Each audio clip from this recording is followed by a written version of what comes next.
Hello, and welcome to Body Language by Embody You. I'm Annette and I'm so glad you're here. This show is where we take a step back from the shoulds and the should nots of social media and really learn what your body is saying and how to speak its language. We're going to dive into topics like gut health, birth control, cycle health, and give you real world, honest examples of what these actually might mean to you. My goal is to create a space that you can come back to whenever you need a reset or just don't know how to go forward. New episodes will be released weekly, and I cannot wait to take you along with this journey. Let's get started. I have something very, very important to talk to you about today, and it's what many of us are experiencing because summer is creeping up before we know it. So are your spring break trips, bikini season is coming around, and you know what that means? It's time for a vast majority of women to start crash dieting, doing more cardio, trying to eat less, and cleanse their way to bikini season. And the truth is, that does not build confidence and that does not build sustainability. So today I'm talking to you about something that you might have seen sprinkled on my social media, the Great Summer Lock-In. It came to us by our very own Coach Keitha. She came up with a whole curriculum for the next 12 weeks on how to lock in and become the best version of yourself before summer. We're all doing it together. The whole Embody You community is doing it. So make sure you follow along at Annette Lane, at Keitha.Ann, and at Embody You Wellness so you can keep up with all of us doing the Great Summer Lock-In because we all know we go so much further together. So I'm going to break it down for you on this podcast episode so you know exactly what you're getting yourself into, so you know the why behind why we made it, and so you know how to participate with us as well. So why do women crash every summer, right? Well, it's because we go into this panic mode of like, oh my God, summer's coming. I'm still not where I want to be. I'm still behind on my goals. I didn't lock in over the winter. Christmas ended up being 6 months of excuses. And now I'm further from my goal. And so we start to have this start over every Monday mindset, this crash diet, fix it really quick. And the truth is, your confidence is not built over that panic phase. Neither is your dream body. It's really built through those quiet weeks when you consistently show up. So even though, summer might be 6 months away in December, you still are showing up for yourself. Even though Christmas is in 3 weeks, you're not saying, well, it's just Christmas, right? You are consistently showing up for yourself over those weeks. And I'm here to tell you, don't worry. If you're like, Annette, I haven't been doing that. We've still got time, and that's why we're doing this right now. Because if you let it get any closer, you are just going to fall into that crash diet, the quick fix panic mode, and you're not actually going to create sustainable wellness that's enjoyable. So we call this the Great Summer Lock-In. And I want to get very, very clear on what locking in means, because I think sometimes people think locking in just means very strict. You have to say no to everything fun. You can only eat chicken and rice and broccoli, and you have to work out like every single day for multiple hours. That's not locking in. All locking in means is making these habits that make us feel good non-negotiable. So I know for myself, I lift 4 days a week, and that is a non-negotiable that I'm going to get done every single week. So I'm going to plan my week ahead. If I get started off on the wrong foot, I'm going to push my workouts back. I'm not going to just say, oops, I missed my leg day. So be it. It's a non-negotiable. Same thing as hitting my macros, right? I want to make sure I'm fueled. And that doesn't mean I'm going to be perfect every day, right? It's not about perfection. It's about consistency. And so we've talked about that in a previous episode about what the perfectionist mindset actually does to people. Super limiting. Where if we actually focus on consistency over time and we're like, hey, there is going to be times where I'm going to go out to eat. There is going to be times where I'm not going to hit my nutrition perfectly or I'm enjoying the season. That's the point. We're not bodybuilders looking to step on stage anytime soon. We're lifestyle, right? We're trying to find the balance between wellness and social life and enjoyment. And I promise there is one. You don't have to give up one to have the other. And that's the best part about finding something sustainable is you're actually seeing progress while enjoying the process. And we know it's coming, right? Summers come every time you've wanted this and you didn't give yourself, the results that you wanted, it always came back around, right? It's not coming. So we know it's coming. How do we prepare, right? How do we actually do something different this year so we feel different this summer? And how great would it feel to know that when those 12 weeks get here, you will feel good, right? Putting more emphasis into future you versus what present you wants right now and that instant gratification will give you an insanely different outcome. We tend to operate really short term, which is good to a point, right? It is good to live in the moment and not just to worry about the future and put a bunch of anxiety and pressure on yourself.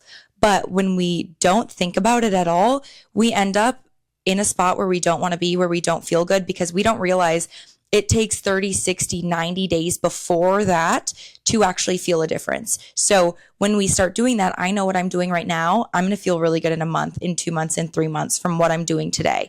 Not just what makes me feel good today, because it's fleeting, right? I know if I keep doing this, I'm setting myself up for success and compounding this version of me that I know is going to be my highest self. And so 12 weeks is a really great amount of time because it gives us long enough to really see results, make these habits last, and also prepare us for the future in a way that actually feels kind of comforting. Where if you're like, yeah, today might be uncomfortable, but the uncomfortability today is actually what's going to bring me to the finish line in 12 weeks. That is actually going to get me to a spot where I feel different because I know I grow when I'm uncomfortable. If you stay comfortable, if you stay in a spot where you're the same, nothing's challenging you or pushing you outside of your comfort zone, you will stay the same. So if you don't expect, to change these next 12 weeks, don't expect to have something different by the time summer rolls around. Versus if you're doing something different, you can expect something different in the end. And that is something that will keep you going on the days when motivation fades, because that is so important when it comes to this term locking in. Again, not about perfection, not about what we can take away. It's about making sure we still show up even when motivation isn't there. I've done an episode about this too, and we talk to our girls in the program all the time because motivation is fleeting. It does not stick around. That's when discipline comes in and you say, I told myself I'm going to do this, so I'm going to do this. If you keep not doing what you said you were going to do, you are not going to feel confident, right? You're going to know subconsciously, I'm not actually going to do it because I'm okay letting myself not do what I said I was going to do.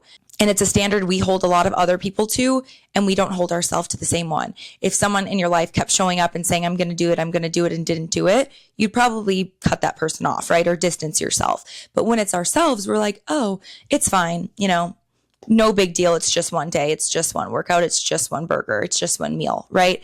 You start to just keep validating why you can keep showing up for yourself 50%. And then you wonder why you're at an outcome that is also 50% of your potential. I would highly advise you, if you're like, okay, and I'm revved up, I'm ready to roll, to keep up with the podcast and to keep up with my socials, because we have fun things coming for this 12-week experience, because I want you guys to know as the weeks go on, I want to be there for you in every single way. I want to support you. Like, this is just a community of women that are all working together on similar goals. And we are, again, so much stronger together. So reach out, text us, ask us questions. But the real premise of this curriculum for the next 12 weeks is to really focus on building sustainable habits, learning about food and movement, and sticking to a plan that you told yourself you were going to. That builds confidence over time, right? Yes, we can feel physically confident. We can feel beautiful, but real confidence comes from holding your word, right? And you said you were going to do it, so you do it. And then you've done it before and you keep doing it. And that's what confidence is building that trust with yourself over time. So we're going to work on that every single week. We're going to work on non-negotiables. Like, hey, I make my bed every single day. That's a non-negotiable for me. Hey, I, drink enough water, get enough steps in the day. That's a non-negotiable. And so we start making these habits a non-negotiable, and we put ourselves as priority. Because when you start to find yourself away from, that highest self, that higher version of you that's really happy, you start to realize, oh my gosh, it's because I put everything else in front of me. I put my job, my friends, my kids, my partner, all of it in front of me, and I wasn't taking care of myself, and now I'm pouring from an empty cup. You can't do that. If you overfill your own cup and you're overflowing, all of that pours out goes to the people around you, and you don't even have to try. I remember the first couple years of college, I was really pouring from an empty cup. And this was something that I had done, throughout my whole life up till then. And this was when I finally realized it, where I was like, whoa, what if I flip that script and I actually give that love and energy and attention to myself? What would happen? And when I started to do that, that turned into an outpouring of love and energy for everyone else around me. I started showing up differently to things, and all it started was with doing the things I wanted to do and I knew I should be doing, but I wasn't. I talked about this on Instagram as well, but there is this idea, and it comes up in so many different ways in our lives, and it comes up for me a lot, and it comes up in the women's health industry, where there's so much information, there's so many different avenues. You get confused, you end up having decision fatigue, and you don't do anything at all. And then what we do is we search on the internet. So for example, I was talking about how I get ready to film this podcast, how I get ready to film ideas. And I just think of something that someone's talked about. And I'm like, I think people could benefit from that. And I do it, right? I don't sit here scrolling and looking for other ideas outside of myself because A, that doesn't feel authentic to me. I don't show up how I want to. And B, I just get analysis paralysis and then I get less creative. So I challenge you, when you're doing these things, to stop looking everywhere else for answers and just to look inward. So the point is, for the next 12 weeks, we're going to take messy action. We're not going to wait until things fall perfectly in line. We're going to just go, we're going to show up and we're going to do it.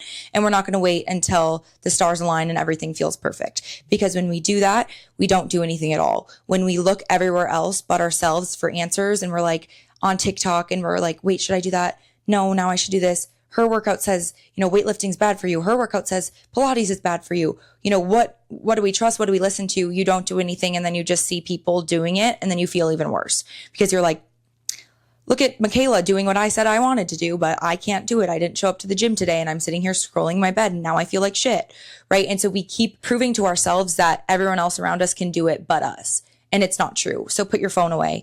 If there's someone that makes you feel bad that you're following, unfollow them. You have every permission to control what you expose yourself to. And that is especially on social media. In real life, it's easier to cut things off, right? You just don't see someone, right? You don't talk to them. Social media, it's hard, right? Because you see their stuff, you feel, a certain way about it. You can't really control everything that comes up on your page, things like that. And we start to think that that is our actual environment. And you put your phone down and you look outside and you're like, wait, I'm actually not in Miami watching this girl do her Pilates class. I'm actually, in my room, and that's not my reality. And so you start to figure these things out and you become more aware of your situation. And along the way, you start trusting yourself more. You're like, I'm going to put my phone down and not, get analysis paralysis and just show up to the gym. And something that's really funny is we all think that when we show up to the gym, and it's been a little bit, we think everyone in there is going to be like, I know Annette hasn't been here for 2 weeks. Look at her. I know Annette hasn't been here for 2 weeks because I haven't seen her. Maybe you went later. Maybe you went earlier. No one actually cares. No one knows, right? Everyone's too busy thinking about themselves, thinking if you're thinking that about them, right? And we're all in our own heads thinking that we're all thinking about each other, but no one's thinking about each other because we're just thinking about ourselves. So just go. Just show up. It's the hardest part. The anticipation is worse than the actual execution. So just go do it. Take messy action and get out of your own way, because I do it all the time. I'll stand in my own way. I'll get, not as creative. And I'm like, oh, it's because I've literally been scrolling for, days and hours on hours, and I'm not creative because I'm seeing everything that I wish I was doing. And it's making me feel disappointed in myself versus putting my phone away and taking that time and energy, putting it into something that actually is going to matter to me and make me feel good. And so when we start flipping that script and we do things differently, like I always say, you're going to get different results. So that's what we're going to work on for the next 12 weeks is doing those things, having those non-negotiables, having routines where you're pouring into yourself first. You're not looking everywhere else for answers. You're focusing on what's inside, aligning with that intuition and being able to speak your body language. And you're going to feel so much better. Of course, by the end of the 12 weeks, we want to feel good, right? Summer's coming. We want to feel bikini ready, right? That's objectively really great. But the real transformation and the real breakthrough comes mentally. You find it inside that woman that you're becoming. You start to do things differently. You show up as a different person. That is where everything changes, and you will keep going because you love being her. You love being that higher self. And the key and the secret, I always tell girls, is just start acting like you're already her. Fake it till you make it. We have to pretend we're sleeping to actually fall asleep, right? You have to pretend that you're sleeping and then you fall asleep. Sometimes you have to pretend you're already that girl to be that girl, right? You have to do the things that she would be doing. And then all of a sudden it compounds over time and you're like, I'm who I wanted to be, right? I'm just doing these things because it's just who I am. It's just what I do. That's how the gym has gotten for me, right? I go to the gym. That's just what I do. It's not, any crazy thing that I'm trying to commit to. It's part of my life. And I've built that habit over time that I know won't leave me. So you keep showing up and you create this version she has discipline, but she's not obsessed, right? And she follows through on what she says she's going to do. She's built confidence. She's starting to make these changes in a positive direction, and it's affecting all areas of her life super positively. When that starts happening, I promise you will keep going. If you're doing something right now that isn't working, that you're falling on and off, it's because it isn't for you, right? If you are not staying consistent, if it doesn't feel right, we should try something else that does, because you shouldn't have to fight your routine. You shouldn't have to fight wellness to feel good, because true wellness, like we say, is feeling good. So you have to do good to feel good. So that's the basics of the 12-week lock-in that we're all doing. It's basically just an energy that we're putting out there for everyone else to feel and to compound with each other and just feel that accountability and that community of women, because we're all out here just trying to figure it out. And it's so fun when you get a community of girls together and you're like, wow, look at how powerful we are as women, right? Look at how far we can go when we give each other tips and help each other along the way, because we know someone's light shining does not make mine dimmer.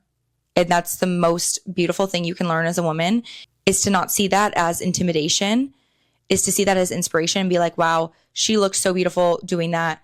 I want to do that, right? She's inspiring me. I'm not intimidated. I'm not going to smack talk, right? I'm going to see that and be like, wow, I want to do that too. And and maybe she wants something that you have. And that's the truth. We all have something someone else wants. And when we can help each other along the way, we all go further together. And that's so fun. So that's what the next 12 weeks are going to look like. Keep up with us on Instagram, TikTok, everything, and just reach out. Like, it's just fun to have conversation. It's fun to talk to each other. It's fun to be a part of something that makes you feel better, and you get to watch other women also feel better along the way. So a great activity would be for all of you to make a power list. And I talked about this before, but power lists are basically, we're going to start with 3 things that you can do every single day, non-negotiables. I want you to pick 3, and the goal is to not miss more than 2 days in a row. So if you miss a day, we don't want to miss 2 days, so I'm going to do it the next day. Let's say it's make your bed, don't go on your phone 30 minutes after waking up or 30 minutes before you go to sleep, and text 5 people you love every day, or read 10 pages of a book, or get 10,000 steps, or professionally, maybe make X amount of sales, or, pick up X amount of shifts. Whatever it might be, you can have as your daily non-negotiables, and you do them and you keep doing them, and they compound over time. And then you can add one, and then those become habits over time. So we're going to start there. And then I want you guys to keep up on social media, all of the curriculum. I will do a whole deep dive podcast episode probably next week, deep diving into our curriculum, exactly what it's going to look like, what you guys can expect, and how to kind of play along with us. So join us for the next 12 weeks. Make sure you're following all of our socials to get the inside scoop. And from the teacher and me to the teacher and all of you, thank you so much for being here with me today. I'll see you next week.